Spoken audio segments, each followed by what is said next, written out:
Irmãos e irmãs queridas, que privilégio estar com vocês nesse dia tão especial de comemorar os 9 anos. Como passaram rápidos esses anos, né?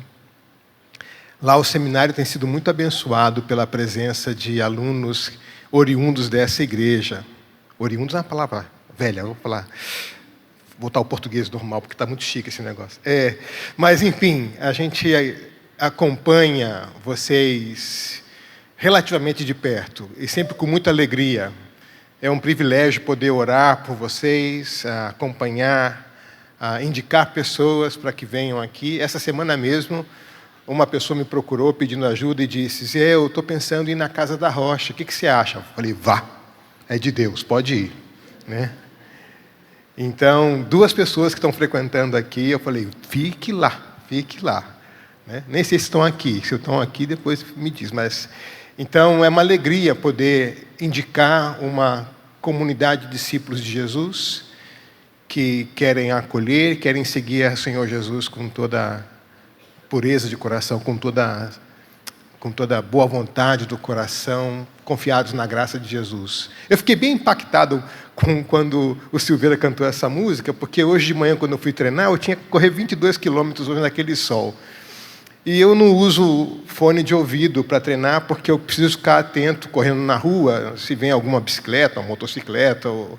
Então, eu não levo fone, eu levo um versículo. E o versículo que eu corri hoje de manhã foi esse: eu sou manso e humilde de coração. E enquanto eu corria esses 22 quilômetros, eu fiquei pensando: Senhor, se o Senhor, que é o mestre, é manso e humilde de coração, como é que essa mansidão e essa humildade se expressa na maneira como eu sigo o Senhor? Como é que essa mansidão e humildade se expressam na maneira como nós, como igreja, que somos discípulos do Senhor, acontece, né?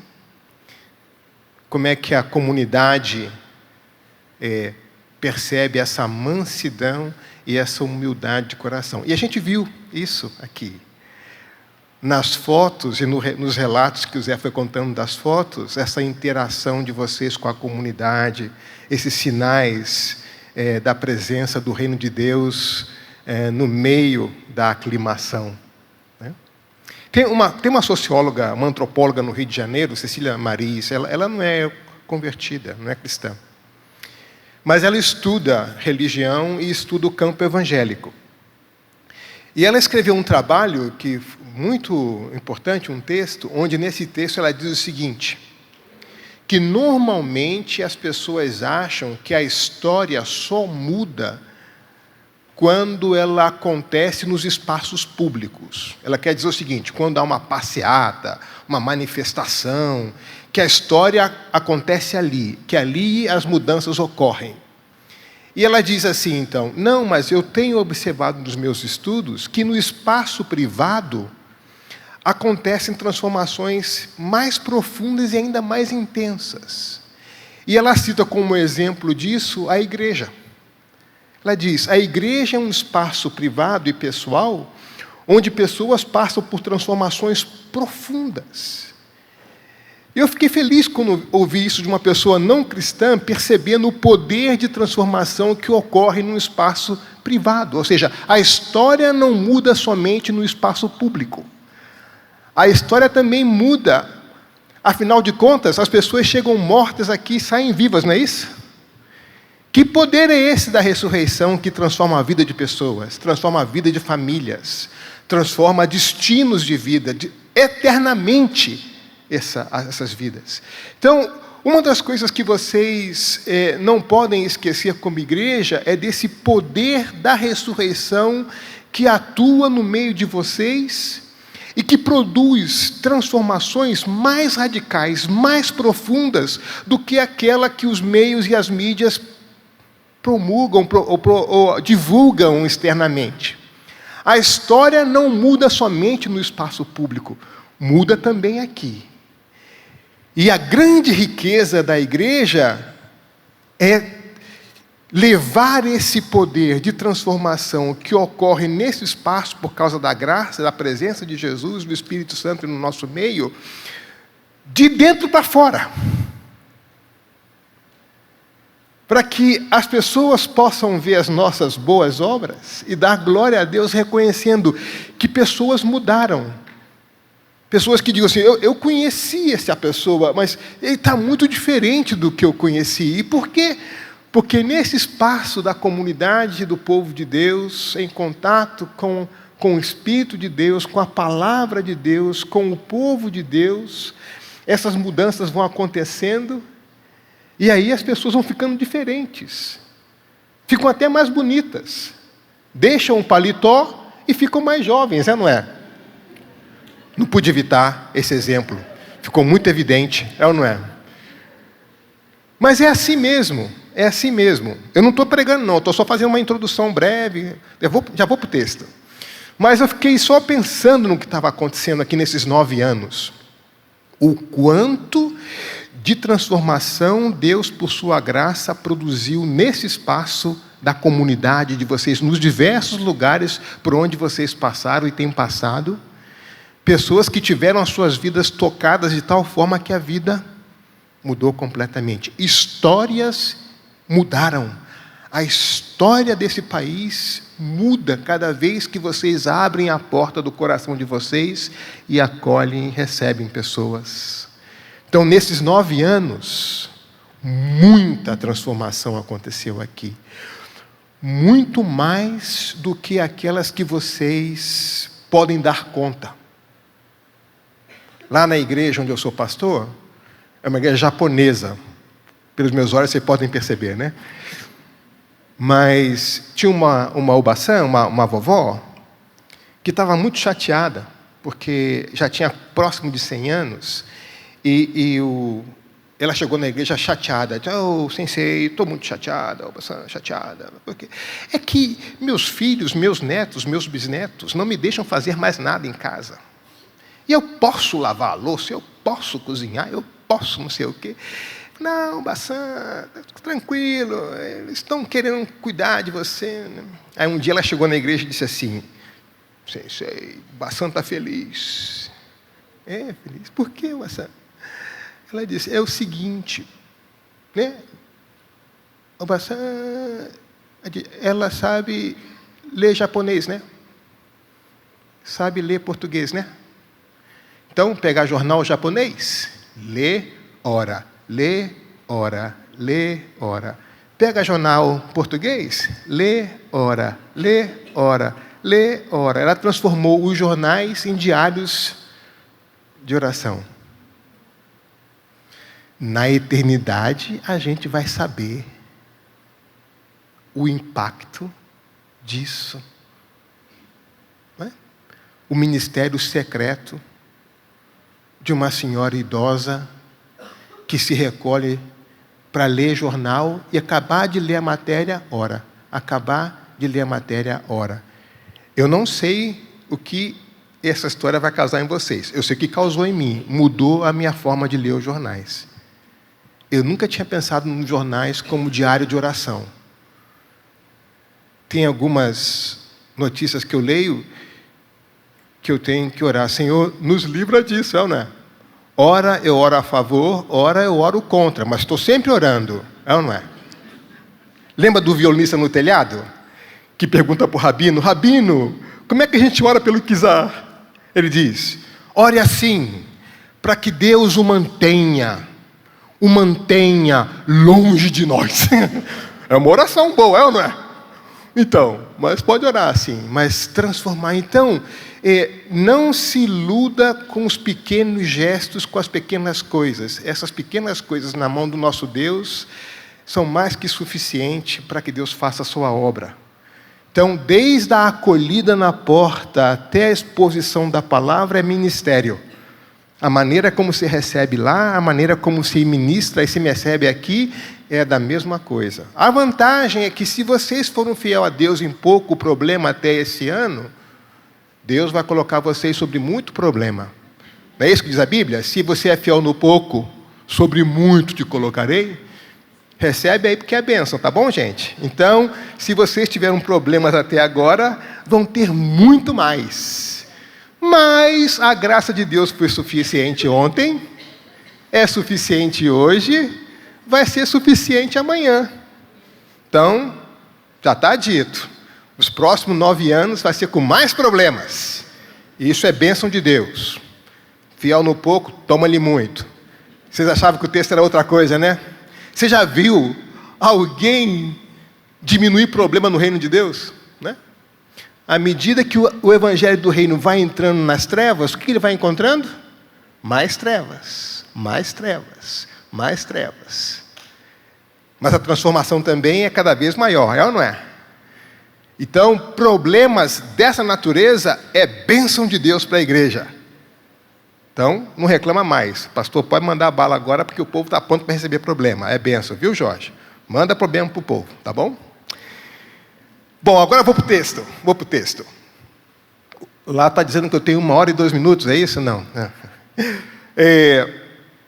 Uma coisa que eu gostaria de trabalhar com vocês hoje é com relação à imagem da igreja. Existem muitas metáforas na Bíblia com relação à igreja de Jesus Cristo, mas tem uma palavra, uma expressão que o Senhor usa que eu gostaria de trabalhar com vocês, porque essa expressão ela é embutida de muitas expectativas, é embutida de uma expectativa alegre, é embutida de uma expectativa de um encontro, que é quando o Senhor chama a sua igreja de noiva.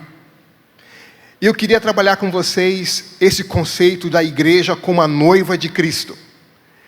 E o que está embutido nesse conceito. Então eu vou trabalhar o texto e um pouco da cultura judaica sobre o noivado, para vocês entenderem o quão importante é essa imagem que Deus classifica, ou como a maneira como Jesus chama a sua igreja de noiva. Que tipo de demandas, que tipo de relação, que tipo de expectativa uma noiva tem?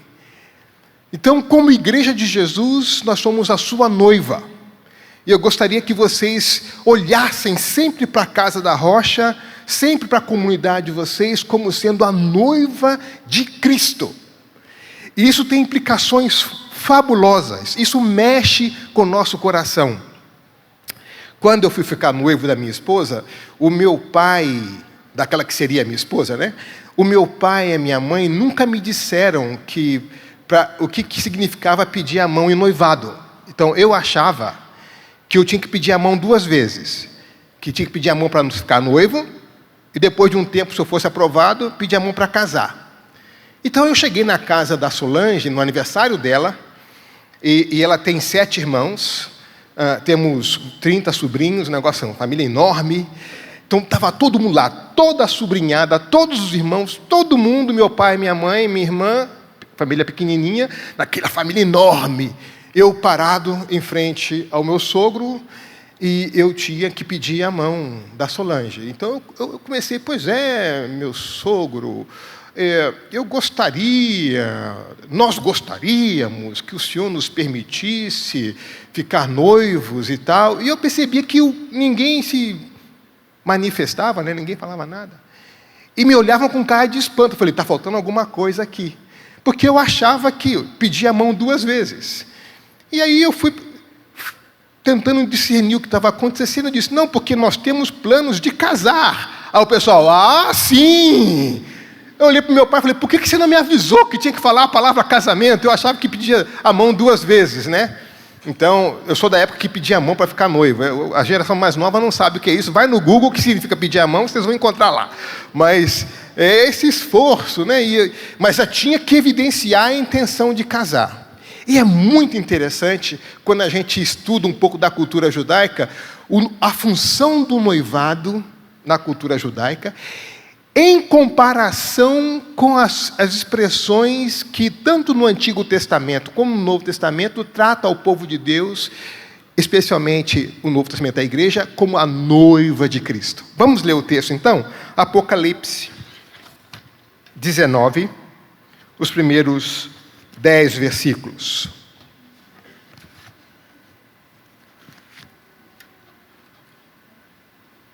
Diz o texto assim: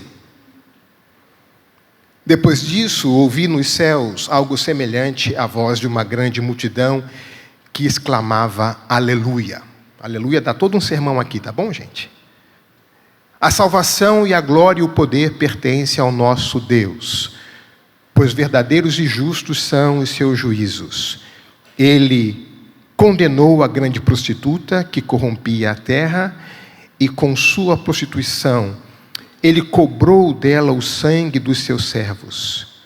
E mais uma vez a multidão exclamou: Aleluia! A fumaça que dela vem sobe para todo o sempre. Os 24 anciãos e os 4 seres viventes prostraram-se e adoraram a Deus que estava sentado no trono e exclamaram: Amém, Aleluia! Então veio do trono uma voz conclamando: Louvem o nosso Deus, todos vocês seus servos, vocês que o temem, tanto pequenos como grandes. Então ouvi algo semelhante ao som de uma grande multidão, como o estrondo de muitas águas, e fortes trovões que bradava: Aleluia, pois reina o Senhor nosso Deus, o Todo-Poderoso. Regozijemo-nos, vamos alegrar-nos e dar-lhe glória, pois chegou a hora do casamento do Cordeiro e a sua noiva já se aprontou. Para vestir-se foi-lhe dado linho fino, brilhante e puro. O linho fino são os atos justos dos santos. E o anjo me disse: Escreva: Felizes os convidados para o banquete do casamento do Cordeiro. E acrescentou: Estas são as palavras verdadeiras de Deus. Então caí aos seus pés para adorá-lo. Mas ele me disse: Não faça isso. Sou servo como você e como seus irmãos que se mantêm fiéis ao testemunho de Jesus. Adore a Deus. O testemunho de Jesus é o espírito da profecia. Aqui temos 3 coisas importantes nesse capítulo. Eu vou me ater a uma delas só. A primeira coisa importante aqui são as vezes e quem pronunciam aleluia. E por que pronunciam essa palavra aleluia. Dá todo um estudo aqui só com base nisso. A outra coisa importante aqui é esse encontro, essa celebração, essa festa, que é uma coisa importante, a perspectiva messiânica desse encontro, dessa festa. E a terceira coisa que eu quero me deter aqui, nessa eu vou me deter, é sobre essa classificação, essa forma do Espírito chamar a igreja de a noiva de Cristo. Chegou a hora do casamento. O Apocalipse, como vocês já sabem, é um livro de discipulado cristão. O Apocalipse não é uma bola de cristal para poder ficar tentando ver o futuro. É um livro ético, é um livro que diz: essa é a força que vence na história.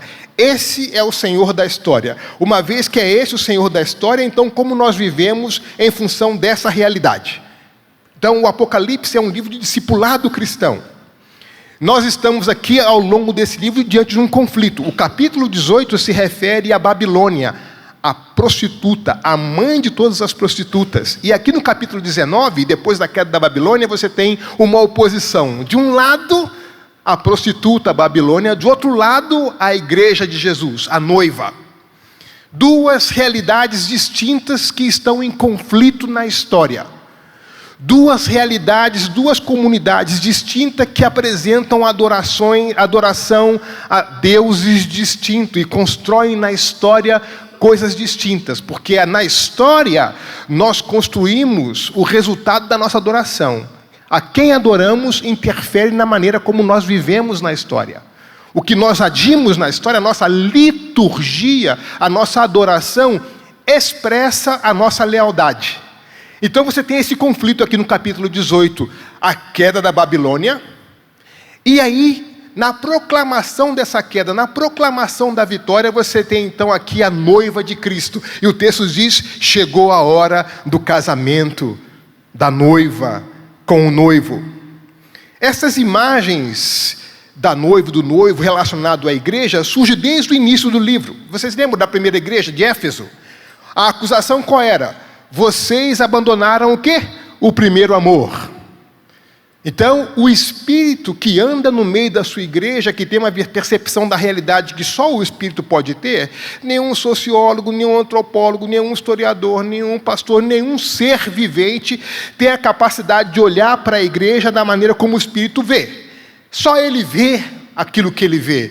Então, ele que anda no meio da igreja diz: ok, vocês vão bem nessa direção assim, assim, mas estão se equivocando nisso, naquilo.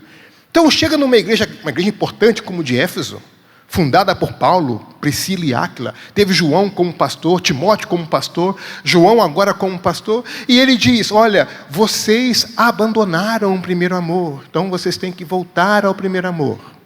Na última igreja, a carta à igreja de Laodiceia, lembra disso? O Espírito está na porta dizendo, eis que estou à porta e bato, se você abrir essa porta, eu vou entrar e cear com você.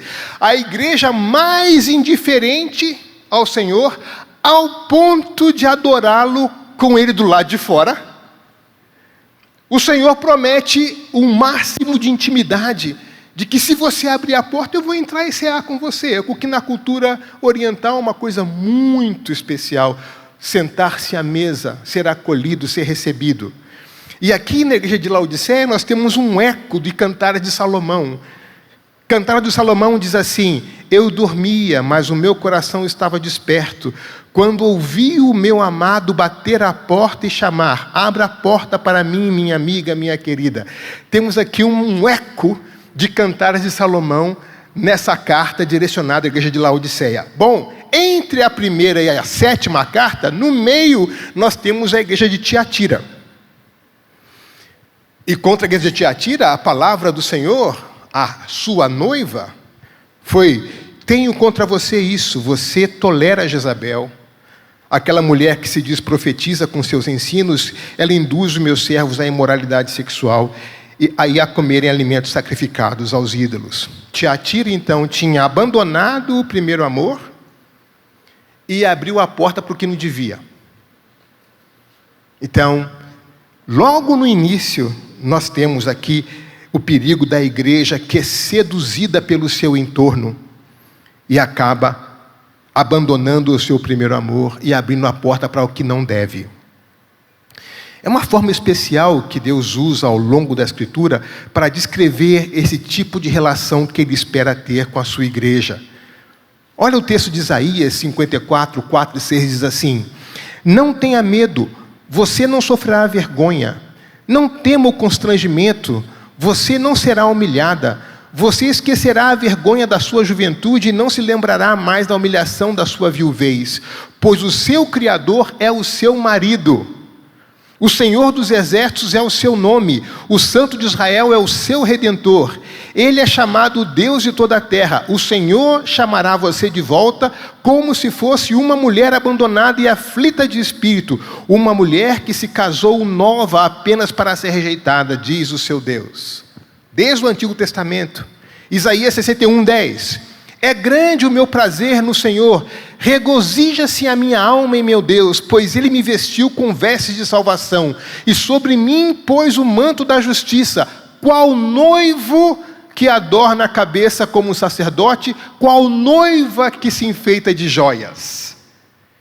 Então, os profetas já trazem essa ideia para o povo de Deus, dessa relação especial entre Israel e o seu noivo, entre Israel e o seu Deus. Ao ponto de que os profetas vão dizer assim, quando vocês, Israel, o povo de Deus, deixaram o Senhor, vocês se prostituíram. Vocês adulteraram com outros ídolos. Porque essa relação de intimidade que o Senhor quer expressa entre os noivos. João 3, é interessante, quando João Batista descreve o ministério de Jesus, ele o faz da seguinte forma, vocês sabem que eu lhes disse claramente, eu não sou o Cristo, disse João Batista, eu estou aqui apenas para preparar o caminho para Ele. É o noivo que se casa com a noiva. O amigo do noivo simplesmente se alegra de estar ao lado dele e ouvir os seus votos. Ele é o noivo. Ele é o noivo. Então João Batista traz o Novo Testamento, o eco dos profetas, falando aqui da relação do Senhor, dizendo, Ele é o noivo, eu sou apenas o amigo do noivo, eu me alegro por estar ao lado dele e ver os votos que são feitos. Na relação entre o amor, a igreja, o apóstolo Paulo, em Efésios 5, vai dizer, maridos, amem suas mulheres, assim como Cristo amou a igreja e entregou-se a si mesmo por ela, para santificá-la, tendo-a purificado pelo lavar das águas mediante a palavra, e apresentá-la a si mesmo como igreja gloriosa, sem mancha, nem ruga ou coisa semelhante, mas santa e inculpável. Olha o tipo de noiva que o Senhor deseja ter. 2 Coríntios 11, 12 diz: o zelo que eu tenho por vocês é o zelo que vem de Deus. Eu os prometi a um único marido, Cristo, querendo apresentá-los a Ele como uma virgem pura. Então, nessa relação com o noivo, com Cristo, é essa relação que demanda intimidade, proximidade, afeto. Não é uma relação institucional, burocrática. Não é um lugar no qual você vai. Esse encontro que nós fazemos como povo de Deus, nós fazemos como a noiva de Cristo, que anseia pela chegada do noivo.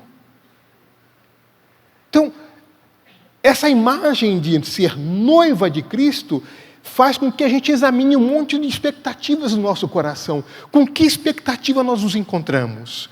Com que expectativa nós nos reunimos? O noivo pode chegar a qualquer momento. Não é verdade? A qualquer momento. A qualquer momento a gente pode ver o noivo chegando. Porque ele vai chegar. E se ele não chegar, nós vamos até o encontro dele, não é verdade? Então, ele está vindo e a gente também está indo, é ou não é?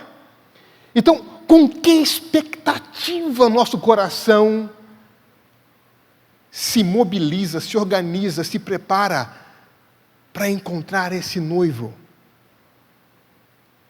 A igreja é a noiva de Jesus Cristo. O que no Antigo Testamento é atribuído como função de Deus, no Novo Testamento é esse relacionamento com Jesus Cristo. E aqui vale a pena de novo, eu vou mencionar isso novamente, mas eu quero entrar em detalhes um pouquinho sobre como funciona na cultura judaica esse processo do noivado. E vocês vão, à medida que eu vou falando, vocês vão fazendo várias associações a alguns textos bíblicos onde o transfundo do texto é a cultura judaica do noivado. Então, na cultura judaica, o noivado tinha 3 etapas. A primeira etapa, do compromisso, do contrato matrimonial. A segunda etapa, a preparação para o casamento. E a terceira etapa, a celebração do banquete. Primeira etapa, o contrato matrimonial. Como é que funcionava? O possível noivo pegava o seu melhor amigo, o seu padrinho, ia em direção da casa da possível noiva. Isso podia implicar numa viagem. Chegava na casa, o noivo fazia um acordo com o pai da noiva. O pai da noiva estabelecia um dote, um valor a ser pago. Assim que o dote era pago, já era considerado um compromisso matrimonial. Esse compromisso era válido. Homem e mulher já eram considerados esposa e esposa, mesmo que ainda não vivessem juntos. Estavam tecnicamente casados. A noiva era declarada, consagrada, separada exclusivamente para este noivo. Esse novo compromisso era selado com uma taça de vinho, com uma copa. Olha as imagens, vá fazendo associação. Nesse momento de celebrar o compromisso, era feito a seguinte declaração: este cálice é o símbolo dessa nova aliança. Está soando aí o sinal?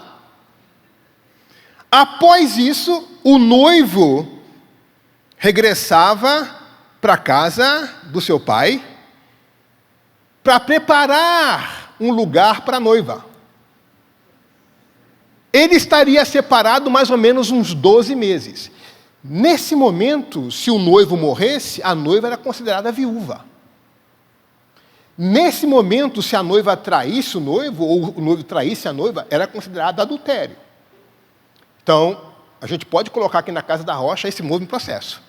Vai lá, estabelece o dote, pega um dote bom, porque afinal de contas, tanto que o pai gastou para preparar aquela jovem, não é verdade?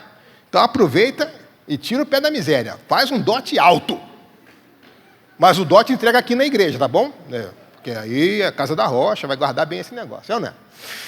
E aí, então, foi feito o acordo matrimonial, celebraram com a copa dessa nova aliança, e aí o noivo se afasta para preparar o lugar para a noiva. Essa separação podia levar até 1 ano, ou até mais. Nesse período, o noivo vai preparar um quarto, um lugar na casa de seu pai para a noiva, para receber a noiva. Ele vai preparar um lugar. Está associando aqui? João 14? Então, nesse período também, a noiva se prepara para o dia do casamento. Famoso enxoval. Então, nesse período eles não se viam, apesar de estarem comprometidos, não havia nenhum contato sexual, nada de intimidade, mas já eram íntimos, legalmente, socialmente e espiritualmente ligados um ao outro. Aí vem a terceira etapa.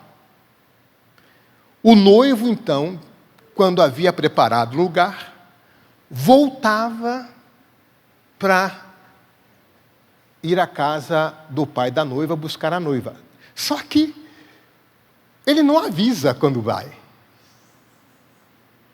E outra coisa, para manter o clima, geralmente ele chegava perto da meia-noite. Olha só que interessante. Então ele vai acompanhado do padrinho para a casa da noiva. Embora as pessoas tivessem uma expectativa de quando mais ou menos isso ia acontecer, eles não sabiam quando o noivo ia aparecer.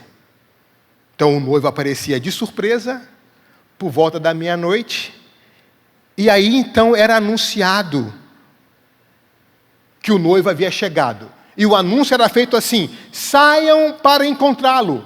Mateus 25, 6. Saiam para encontrá-lo. Então a noiva coberta de um véu, acompanhada das donzelas, suas amigas, com muito risinho e alegria, carregando as suas lâmpadas.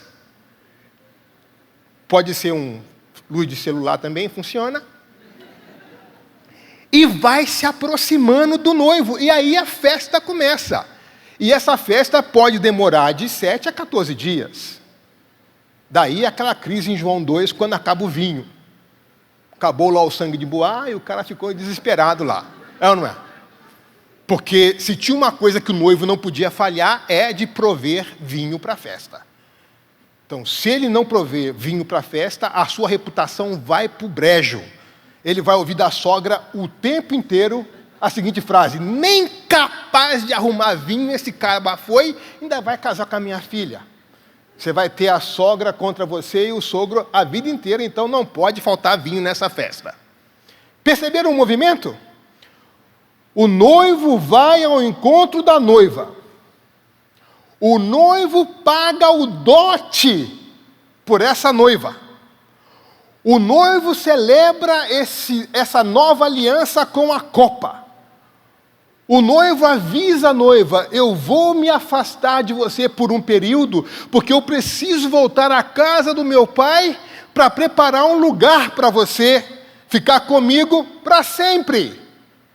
Ele vai preparar o lugar, a noiva fica na expectativa o tempo todo, sempre meio com a maquiagem meia posta, porque não pode dormir de qualquer jeito, porque a qualquer hora o miserável chega, no grego profundo, o abençoado, chega, deixa o azeitinho guardado aqui na bateria, porque esse celular tem que funcionar na hora que ele chegar.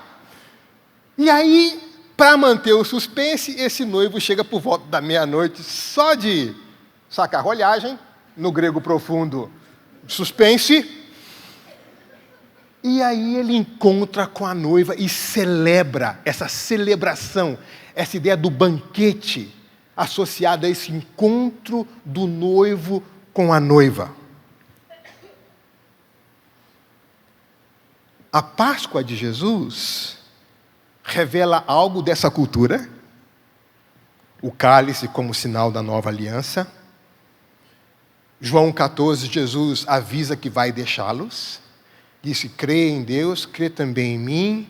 Na casa de meu pai há muitas moradas. Se não fosse assim, eu teria dito a vocês: eu vou até lá, preparar um lugar. Mas eu volto. Eu volto para que você esteja onde eu estiver, para sempre. Está percebendo a expectativa no coração da igreja qual deve ser?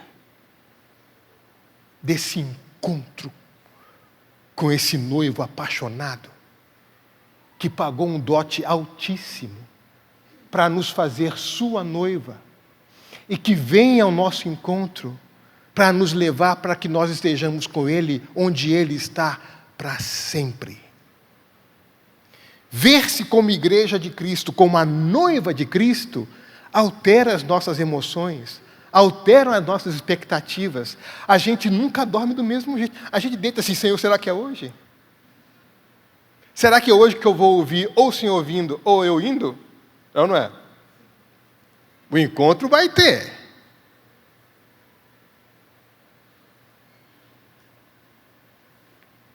A palavra de Jesus nesse momento é: eu sou o noivo, o esposo da igreja. Nós, como igreja, somos a sua noiva. Essa igreja de 9 anos é a noiva de Cristo. O que vai nutrir a paixão dessa igreja é essa expectativa desse encontro. É se preparar para esse encontro com o amado. E enquanto esse encontro não acontece, nós servimos e vivemos presos a essa lealdade, agradecidos por esse dote que foi pago, nutridos pela promessa desse reencontro, preparados para encontrá-lo, adensando, trazendo mais gente para essa comunidade, para esse encontro com o amado da nossa alma.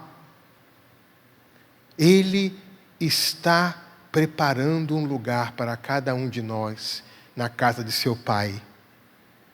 E Ele está de regresso para nos levar para sempre. Nós estamos comprometidos com Cristo. E aí tem uma atenção interessante nos versículos 7 e 8 desse capítulo. Olha só que interessante a tensão que aparece aqui. Diz assim: pois chegou a hora do casamento do Cordeiro, e a sua noiva já se aprontou. Olha, quem tem a voz ativa aqui? E a sua noiva já se aprontou. Em seguida, versículo 8 diz: foi-lhe dado linho fino, brilhante e puro. Esse linho fino são os atos justos dos santos. A noiva já se aprontou e lhe foi dado. Quem faz o trabalho aqui? A noiva ou Deus? Essa tensão está ao longo de toda a Escritura. Nos nossos debates de santificação, quem é que opera essa santificação? É um ato que eu faço ou é algo que Deus faz por mim e eu acordo santificado? Como é que funciona essa tensão?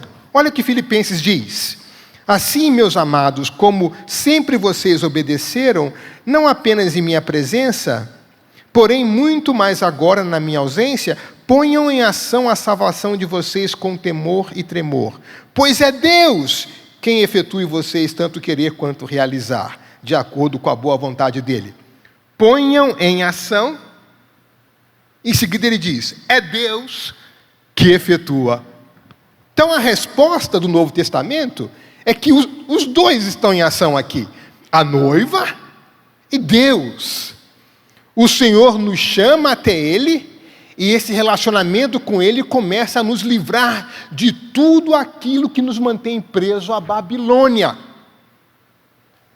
Aquilo que pela sedução e ilusão do nosso entorno, esse mundo contra Deus, essa Babilônia que prostitui, que corrompe, que nos atrai e nos mantém lá, essa consciência de sermos noiva de Cristo, nos faz apartar disso, deixar esses vínculos antigos, para fazer isso que diz o versículo 8, esses atos justos dos santos.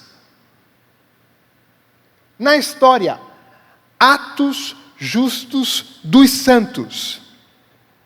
Isso só é possível por causa da obra de Deus. O Wesley dizia o seguinte: não existe salvação se não há compromisso com santidade. Se não há mudança de vida. Certa vez um rapaz perguntou para um amigo assim: pastor, quão longe eu posso ficar de Deus para ficar perto daqui sem perder isso aqui? Qual é a posição, qual é o ponto cartesiano seguro de distância de Deus e do mundo, onde eu posso ficar o crente São Raimundo, um pé na igreja e um pé no mundo, está entendendo? Aí o pastor respondeu para ele: ô miserável pecador, isso não é pergunta de crente, isso é pergunta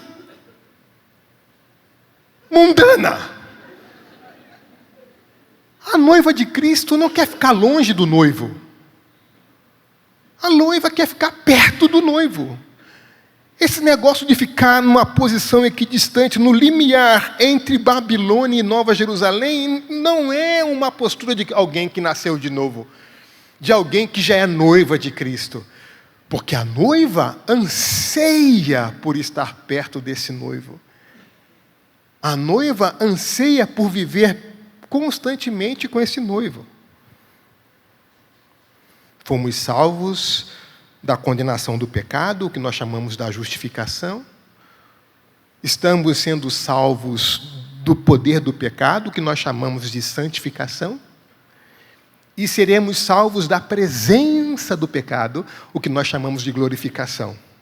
Essas 3 etapas: ato, processo e destino. Justificação, santificação, glorificação.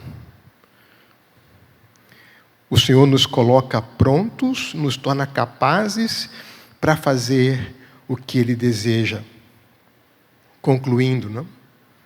Qual é o significado dessa realidade expressa nessa metáfora da noiva para os discípulos de Cristo? Primeira coisa a gente tem que se perguntar é: a quem nós estamos profundamente comprometidos? A segunda pergunta é: o que é esse compromisso, como esse compromisso se expressa? Somos um tipo de amor que cresce em intimidade? Então aqui a pergunta é a seguinte: ao concluir 9 anos como igreja,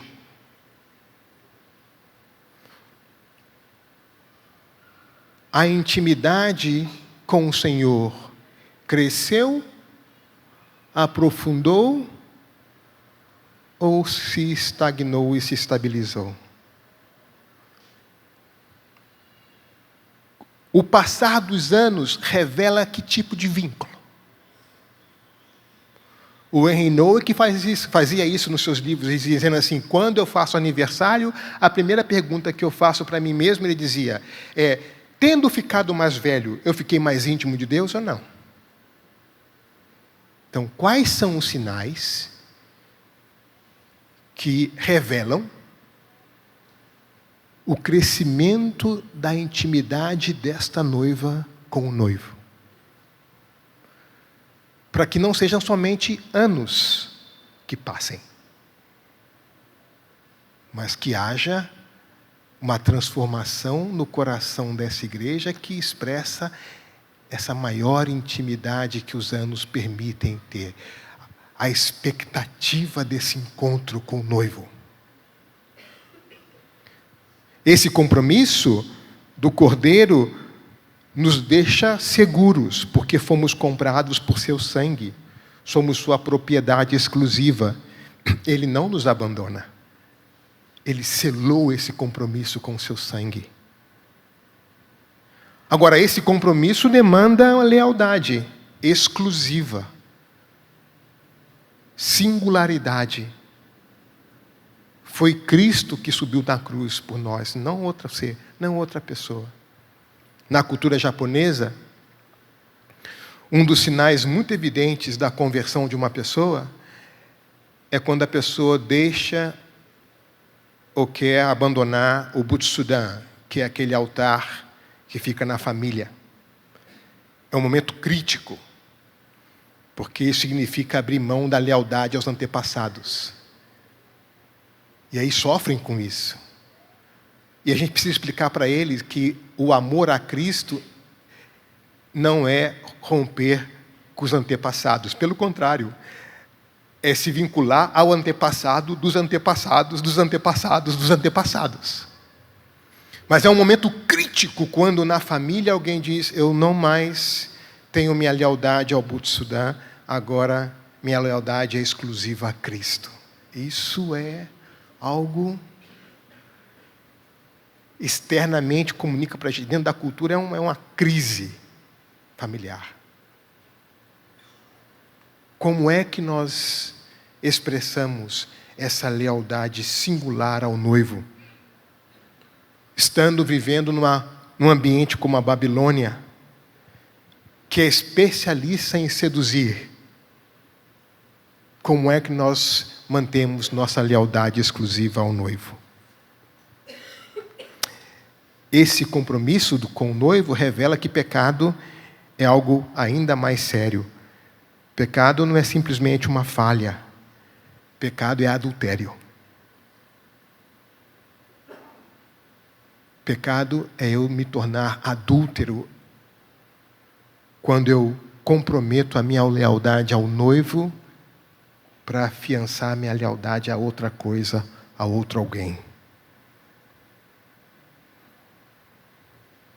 Tiago 4,14 diz, né? Adúlteros não sabem que a amizade ao mundo é inimizade com Deus. Mas quando nós reconhecemos o nosso pecado, essa rebeldia contra Deus, e nós renovamos o nosso voto de lealdade exclusiva, essa expectativa apaixonante desse encontro com o Senhor. Esse noivado com o Cordeiro cria em nós como igreja essa expectativa. Gente, isso é uma coisa muito importante. Uma pessoa que visita a igreja, que chega aqui, se a gente perguntar para ela assim, qual foi a expectativa que você percebeu na nossa reunião? Qual? De que forma a nossa adoração, a nossa vida cultica, a nossa relação expressa para aqueles que nos visitam essa expectativa de que a qualquer momento o Senhor chega, que nós esperamos o encontro. Toda vez que tinha visita lá em casa, eu descobria, antes da visita chegar, porque quando eu entrava em casa, o ar da minha casa acusava que ia chegar alguém. Primeiro estava tudo arrumado. Eu dizia, opa! Abri a geladeira cheia de pudim, manjar. Eu falei, Senhor do céu, quem é o abençoado que trouxe essa bênção para mim? E minha mãe dizia a palavra da sentença, não toque nisso, filho das trevas. Isso não te pertence. Eu dizia, mas eu sou o seu filho. Ela dizia, mas o visitante não é você. E eu começava a odiar o visitante. Mas quando ele não comia tudo e deixava as migalhas do pudim sobre a mesa, eu abençoava e dizia, volte sempre. Quando tem visita em casa, mesmo que você não saiba, quando você chega em casa, você descobre, não descobre? Porque o clima, a expectativa é de que vai chegar. Então, quando a pessoa passar por aquela porta, qual é a expectativa que ela percebe aqui? Qual é a expectativa que ela percebe na nossa adoração? Quando ela conversa com a gente, os nossos olhos brilham por quê? Pelo quê? Esse compromisso com o Cordeiro é um compromisso, é um convite para a intimidade. Wesley dizia isso no seu diário. Até hoje eu tive uma relação de servo. Hoje eu tenho uma relação de filho. Ó. 24 de maio de 1738, quando o seu coração ardeu. Agora eu tenho uma relação de filho. Por isso que os seres viventes e os anciãos dizem, aleluia! Chegou a hora do casamento do Cordeiro. Chegou a hora. Essa é a proclamação profunda. Essa expectativa não é marcada pelo medo, mas é uma expectativa doce de receber ao encontro aquele a quem nossa alma anseia e espera.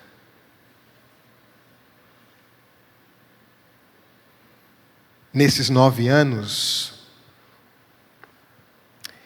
além da gratidão pela celebração e pela fidelidade do Senhor a vocês, ao longo desse período, qual é a expectativa que incendeia o coração de vocês? Não seria fabuloso terminar de pregar agora e o Senhor chegar? Vou até parar de falar, vai que ele chega, não é? Não seria maravilhoso? De repente, o Zé sobe aqui e diz, a equipe de louvor, parai, soa uma trombeta, e diz, cadê a trombeta aqui? É ele que chegou. É ele que chegou. Então, qual o meu desejo, a minha oração por essa igreja? A gratidão é fundamental. A fidelidade é fundamental. Mas que nesses anos que vêm pela frente, os olhos de vocês não deixem de brilhar com a expectativa do encontro com o noivo. Que cada pessoa que passar aqui vai perguntar assim, quem é que vocês estão esperando? Como é que você sabe disso? Não, está um clima no ar aqui. Eu estou vendo muito pudim celestial aqui. Tem pudins voando por essa casa. Manjares voando nessa casa. A mesa está posta. Está todo mundo pronto. Estão falando baixinho assim. Quem é que vai chegar? Quem é que vai chegar? É o noivo.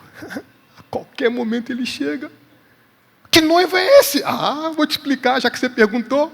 Toma-lhe, bebia. E enquanto ele ouve, os olhos começam a piscar. Eu estou nessa também. Essa cidade tem uma cultura de morte. Essa cidade precisa de ver esses atos justos do povo de Deus. Essa cidade precisa ver o brilho nos olhos da noiva de Cristo.